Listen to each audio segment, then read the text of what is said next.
Hello friends, welcome back to my channel. आज हम लोग सेल ऑफ एसिड करेंगे कि एसिड को बेचने की क्या क्या एंट्रीज होती है, उसमें हम डेप्रिसिएशन कैसे लगाते हैं, किस हिसाब से हम लोग डेप्रिसिएशन लगाते हैं। आज हम लोग सेल ऑफ एसिड हमारा कंप्लीट हो जाएगा।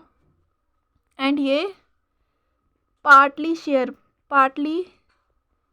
सेल पे है। पार्टली मतलब कि मशीनरी का थोड़ा पार्ट हम लोग सेल करेंगे। जैसे हमने 1 लाख की मशीनरी परचेज़ की है एंड उसमें से हम लोग एक पार्ट है मशीनरी का 20,000 का, इसको हम लोग सेल कर रहे हैं। इस पार्ट को सेल कर रहे हैं तो हम लोग उसके पार्ट को ना, पूरी हम 1 लाख की मशीनरी नहीं सेल कर रहे हैं, हम 20,000 के पार्ट को सेल कर रहे हैं। उसको हम लोग बोलते हैं पार्ट ऑफ सेल। मतलब एसिड सेल बाय पार्ट, कि पार्ट से हम कितना, मतलब पार्ट पूरा कितना है, कितना हम लोग सेल कर रहे हैं, उसको हम लोग पार्टली सेल ऑफ एसिड बोलते हैं। कि हम पूरी मशीनरी सेल नहीं करते, हम पूरी 1 लाख की मशीनरी सेल नहीं करेंगे, हम उसका कोई पार्ट 20,000 का जो उसमें पार्ट इंक्लूड होगा, 1 लाख में 20,000 का पार्ट होगा, हम सिर्फ उसी को सेल करेंगे, हम पूरी मशीनरी सेल नहीं करेंगे। यही हमारा पार्टली सेल ऑफ एसिड होता है। एक एग्जांपल है, आर ने एक मशीनरी खरीदी है 30,000 की। कब खरीदी है? 1 अप्रैल 2018 को। 1 अप्रैल को खरीदी है एक मशीनरी 30,000 की। फिर यहाँ तक तो इतनी ये मशीनरी M1 हो गया, जो 1 अप्रैल 2018 को परचेज़ किया है 30,000 की। फिर इतना तो पूरा कंप्लीट हो गया है ये M1 के बारे में।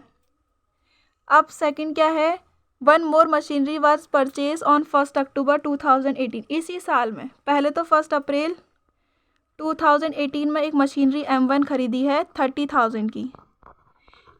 फिर 2018 में ही अप्रैल, मई, जून, जुलाई, अगस्त, सितंबर, अक्टूबर के महीने में 1 अक्टूबर 2018 को, उसी ईयर में, ये 2018 का ही ईयर चल रहा है, उसमें दूसरी मशीन खरीदी है जिसका कॉस्ट है 20,000 का।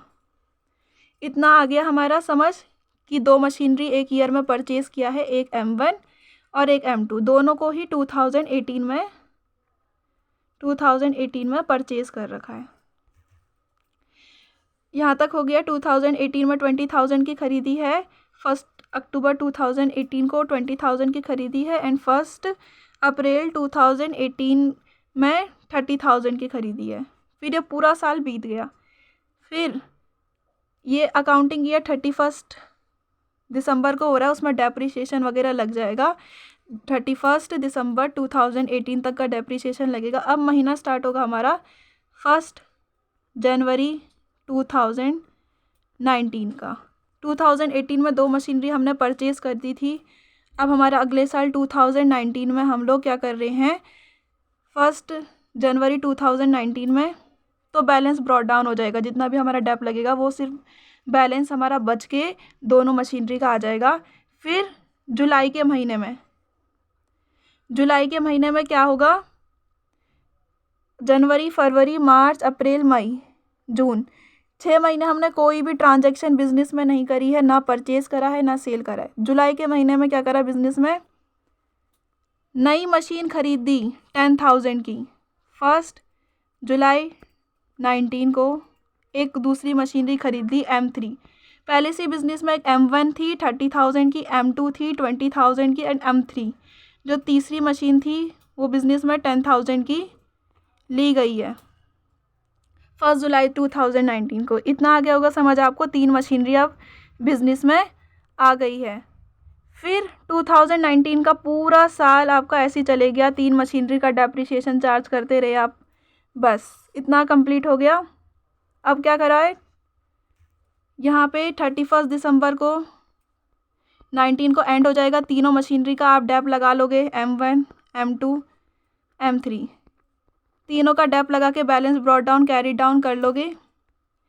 अगले साल 1 जनवरी 2020 नया साल स्टार्ट होगा आपका फाइनेंशियल, कैलेंडर ईयर चल रहा है तो दिसंबर में डेप लगा के नया साल स्टार्ट होगा 1 जनवरी 2020 को, अकाउंटिंग ईयर जहाँ पे आप अकाउंटिंग करोगे।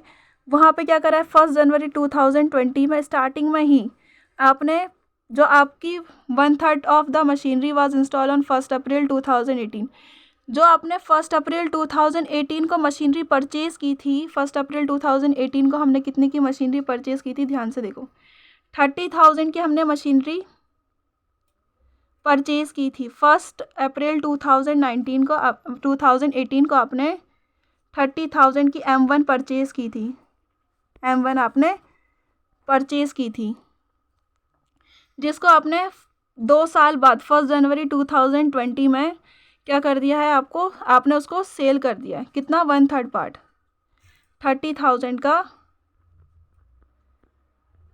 1/3 पार्ट आपने क्या कर दिया है, सेल आउट कर दिया। मतलब 10,000 की मशीनरी आपने जो उस वक्त 10,000 की थी वो आपने अब सेल कर दी है कितने में, 3,000 में। ठीक है, उसमें डेप्रिसिएशन वगैरह भी आगे कॉन्सेप्ट आएगा कि डेप वगैरह चार्ज करेंगे, ये आगे की बात है। बस अभी अब मैं आपको क्वेश्चन का ओवरव्यू दे रही हूँ कि ऐसा क्वेश्चन सॉल्व करना है हमने। इतना 1 जनवरी 2020 को होगा और बस हमने यहाँ पे सिर्फ सेल की एंट्री करी है। 1 जनवरी 2020 में जो 1 अप्रैल को हमने मशीनरी परचेज़ की उसी को हमने सेल आउट किया, उसके पार्ट को, सिर्फ एक पार्ट को, पूरी मशीनरी नहीं करी है। पूरी मशीनरी 30,000 की थी, हमने सिर्फ उसका 1/3 पार्ट सेल किया, मतलब 10,000 की मशीनरी सेल की है बस, और कुछ नहीं करना आपने। अब आगे चलते हैं। अब आपने उसका पार्ट सेल कर दिया है, 30,000 में से आपने क्या करा, 10,000 का पार्ट सेल कर दिया है, बचा आपके पास 20,000 की मशीनरी। अब आप उसी पर डेप चार्ज करोगे, अभी भी आपके पास पूरी मशीनरी ख़त्म नहीं हुई है। 30,000 में से सिर्फ 10,000 का ही सेल करा है, तो 20,000 तो अभी भी बिजनेस में है ना, तो 20,000 तो होगा ही। तो M1 अभी भी आपके पास है, M2 तो पुराना था ही, M3 जो नई मशीनरी खरीदी थी दूसरे 19 में वो भी है। अब इन्हीं पर डेप्रिसिएशन आपको चार्ज करते रहना है। कब तक करना है, 2020 का पूरा अकाउंट बना लोगे, 2019-18 3 साल का बनाओगे अकाउंट। और कौन से मेथड से करना है, रेट ऑफ डेप्रिसिएशन 10% दे रखा है, reducing balance method WDV, return down value से करेंगे इसको। और अकाउंटिंग पीरियड है 31 दिसंबर, 31 दिसंबर कैलेंडर ईयर, अकाउंटिंग ईयर्स में दे रखा है, आपका कैलेंडर ईयर है ये 31 दिसंबर। पहले ही बताया था आपको मैंने, फाइनेंशियल होता है एक जो 31 मार्च को एंड होता है एंड 1 अप्रैल को स्टार्ट होता है, ये नहीं है। इसमें है आपका कैलेंडर ईयर, 1 जनवरी को स्टार्ट होगा एंड दिसंबर में एंड होगा, 31 दिसंबर। अब बस आप क्वेश्चन स्टार्ट करते हैं, थोड़ा इजी हो गया होगा काम, थोड़ा समझ आ गया होगा। अब क्वेश्चन हम स्टार्ट करते हैं सॉल्व करना। आपको मशीनरी अकाउंट बनाना है, मशीनरी अकाउंट बनाना है, ठीक है। अब मशीनरी अकाउंट तो देखते हैं कैसे बनाना है। ये देखिए मशीनरी अकाउंट का फॉर्मेट अपने उसमें बना लीजिए, पार्टिकुलर सब कुछ। यहाँ पे डेबिट होता है, इधर के साइड क्रेडिट होता है। मशीनरी आती है तो डेबिट, एंड मशीनरी बिजनेस से जाती है तो क्रेडिट, ठीक है। मशीनरी में डेप लगता है तो क्रेडिट होता है, मशीनरी सेल होती है तो क्रेडिट होता है क्योंकि मशीन जा रही है। एसिड का आपने रूल पढ़ा होगा, जब आता है तो डेबिट होता है, सेल आउट करते हैं तो मशीनरी क्रेडिट हो जाता है। कैसे, bank to cash, bank to sell करते हैं हम, जैसे बैंक से करते आता है तो बैंक में डेबिट हो जाता है, सेल करते तो मशीनरी अकाउंट क्रेडिट हो जाता है। ऐसे हम लोग तो पहले आपको पता ही होगा, ये सब चीज़ें नॉर्मल चीज़ है। पहले से स्टार्ट करते हैं क्वेश्चन को, धीरे धीरे सॉल्व करना। आर ने मशीनरी खरीदी है 30,000 की 1 अप्रैल 2018, इसको एंट्री कर दो। ये कब कहाँ जाएगा, डेबिट में। मशीनरी परचेज़ करे तो डेबिट में, बैंक से या तो किसी से भी, बैंक से यहाँ पे बैंक लिख देना, बैंक या कैश से हम लोग मशीनरी परचेज़ कर रहे हैं 30,000 की। इतना आ गया। 30,000 की मशीनरी कब परचेज़ कर रहे हैं, 1 अप्रैल 2018, 1 अप्रैल 2018 को परचेज़ कर रहे हैं। एक बार और दिखा देती क्वेश्चन। 1 अप्रैल 2018 को हम लोग परचेज़ कर रहे हैं, तो डेप्रिसिएशन कैसे लगेगा, हमारा ईयर 31 दिसंबर को एंड हो रहा है, तो डेप्रिसिएशन कब तक का लगेगा? अप्रैल से लेकर दिसंबर तक का। अप्रैल, मई, जून, जुलाई, अगस्त, सितंबर, अक्टूबर, नवंबर, दिसंबर, कितने महीने हो जाते हैं? आप अपने आप मन में कैलकुलेट करो। सो 9th मंथ हो जाते हैं, अप्रैल से लेके दिसंबर तक के 9th मंथ हो जाते हैं। हम सिर्फ 9th मंथ के लिए कैलकुलेट करेंगे डेप, और 10% डेप्रीशिएशन सिर्फ 10% लगेगा। एंड इसको सॉल्व करके आप अपना आंसर बता सकते हैं। इसको सॉल्व करके आपका डेप्रीशिएशन आ जाएगा 2250। अब इसका फर्स्ट मशीन का तो डेप हो गया है। अब हमारा क्वेश्चन में सेकंड मशीन हम लोग कब परचेज करते हैं? 1 अक्टूबर 2018 को 20,000 की ये M2 परचेज करते हैं हम 1 अक्टूबर 2018 में। कितने महीने की डेप लगेगा? 3 महीने का, अक्टूबर से लेकर दिसंबर तक का। इस साल सिर्फ 3 महीने का डेप यूज़ करेंगे। सॉल्व करके देख लीजिए आप कितना आ रहा है आपका आंसर। 500 डेप लगेगा 3 महीने के लिए। अगले साल हम फुल करेंगे, अगर पूरे साल यूज़ होगी तो 500 का डेप लगेगा। 30,000 की मशीनरी में 2250 का डेप लगाओगे, माइनस करोगे तो आपका बैलेंस आ जाएगा, बैलेंस कैरी डाउन 27750। एंड 20,000 की मशीनरी में 500 का डेप लगाओगे तो 19500 आ जाएगा। बस अब ये बैलेंस कैरी डाउन था, अब यहाँ पे ये ब्रॉड डाउन हो जाएगा। दोनों साल की मशीनरी का जो बैलेंस है वो ब्रॉड डाउन कर दोगे आप अगले साल 1 जनवरी 2019 को। दोनों साल का कर दिया आपने, दोनों मशीनरी M1 M2। अब अगले साल 2019 में कुछ हो रहा है। जुलाई में 2019 को 10,000 की मशीनरी और परचेज़ की है, M3 आपने और परचेज़ कर दी है जुलाई में 10,000 की। तो कितने महीने का डेप लगेगा? सोचो मन में। 6 महीने का डेप लगेगा। 10,000 पे सिर्फ 6 महीने का डेप लगेगा। डेप लगाओ, कितना आएगा आंसर? कैलकुलेट करो फटाफट। देखो मैं बताती हूँ कितने का डेप लगेगा। डेप लगेगा आपका M3 पे भी 500 का। अब यहाँ पे ये अलग बात होगी कि ये जो पिछले साल का, मतलब जो हमारी M1 का और M2 का जो बैलेंस था उसमें पूरे साल का डेप लगेगा। अब हमने पूरे साल यूज़ करा है इसको, 1 जनवरी से लेकर के 31 दिसंबर तक, इसमें पूरे साल का डेप लगेगा। सो हम पूरे साल का लगा देंगे रिटर्न डाउन वैल्यू मेथड से। इसी अमाउंट पे जो नया अमाउंट आया 22750 M1 पे, उसी पे हम 10% का डेप लगा देंगे 2275 के अमाउंट से। और ये जो M2 है उस पर भी हम लोग 19,500 है, उसको भी हम पूरे साल यूज़ कर रहे हैं ना। अब तो पूरे साल हो रहा है। पहले तो हमने अप्रैल में कुछ मशीन परचेज़ की थी M1, फिर अक्टूबर में, 3 महीने 4 ऐसे में यूज़ कर रहे थे। अब तो पूरे साल यूज़ हो रहा है ये, तो हम इस पर पूरा डेप लगाएंगे पूरे साल का। पूरे साल का डेप लगा लिया। M3 पे जो ये P3 है, मतलब जो M3 है, उस पर भी 10,000 का डेप लगा लिया आपने। 10,000 के डेप 500 के हिसाब से, जितने मंथ के लिए यूज़ कर रहे हो, 6 महीने के लिए यूज़ कर रहे हो, तो 500 के हिसाब से इनका वैसे ही बैलेंस कैरी डाउन करना आपने। यहाँ पे बैलेंस कैरी डाउन 22750 में 2275 का डेप लगा करके 24975 बचेगा। इनका बैलेंस ही तीनों मशीनरी का ऐसे करके यहाँ पे कैरी डाउन कर दोगे। फिर अगले साल 1 जनवरी को दोबारा ये मशीन की जो बैलेंस है वो ब्रॉड डाउन हो जाएगी 1 जनवरी 2020 को। ये तीनों मशीन के जो बैलेंस है वो ब्रॉड डाउन हो गया। अब 2020 में देखना है, कुछ स्पेशल ट्रांजैक्शन है। तो 1 जनवरी 2020 में क्या बोल रहा है?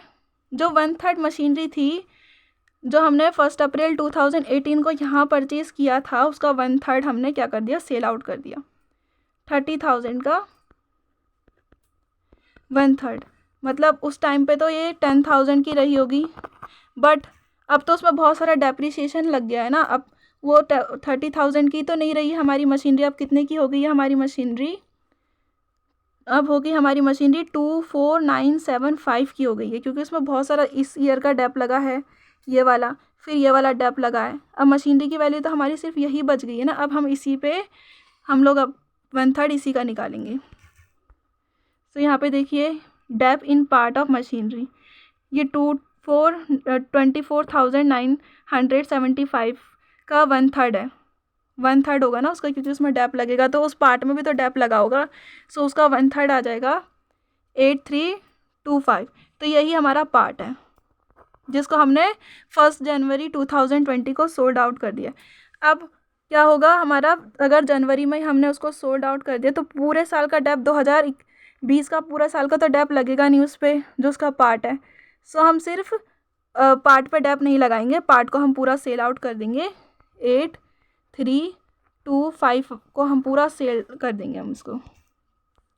जो 8325 का पार्ट है उसको हम कितने में सेल आउट कर रहे हैं, 3000 में। तो ये कम में सेल आउट कर रहे हैं ना, हमारा पार्ट तो 8325 का है, उसको हम 3000 में सेल कर रहे हैं, तो लॉस होगा ना हमारे पास। कितने का लॉस होगा, 5325 का। हम उसको कम रेट में सेल कर रहे हैं, जबकि मशीनरी तो हमारी 8325 की है, तो ये लॉस के साइड आ जाएगा। ये देखिए यहाँ पे बाय लॉस, P&L लॉस लिख लेना 5325। और ये 24,975 की पूरी मशीनरी थी, उसमें से कितने का पार्ट था हमारा, 8325 का पार्ट था। तो पार्ट को हमने सेल कर दिया, तो अभी हमारे पास कितना बच रखा है, और 16,650। अब ये जो मशीनरी है ये तो हमारे पास 16,650, ये हमारी पूरे साल यूज़ होगी। पार्ट तो हमने बेच दिया 1 जनवरी को, उसमें कोई डैप नहीं लगेगा, बट ये तो 16,650 पूरे साल यूज़ होगा, तो इस पर हम 10% का डैप लगा देंगे। मशीन पे हमने पूरा 10% का डैप 16,065 लगा दिया है, इस पे भी हम पूरा डैप लगा देंगे M2 पे। M1 का तो सिर्फ हमने पार्ट बेचा है, और जितना भी मशीन बचा था उस पर डैप लगा दिया। M2 का पूरा डैप लग जाएगा 17,750 पे, 755 का। और जो M3 था उस पर भी हम लोग पूरा डैप लगा देंगे 9500 का 950। तो अब ये तीनों मशीन का बैलेंस कैरी डाउन कर दोगे, तो ऐसा करके हमारा सेल ऑफ पार्ट पूरा कंप्लीट हो जाता है, कि ऐसे हम लोग सेल करते हैं पार्ट को, मशीनरी के पार्ट को। सो अगर आपको वीडियो अच्छी लगे तो प्लीज़ लाइक शेयर सब्सक्राइब करें, एंड चैनल को वो करें, मतलब आगे बढ़ाए, अपने दोस्तों के साथ थोड़ा शेयर कर दो। And thank you for watching.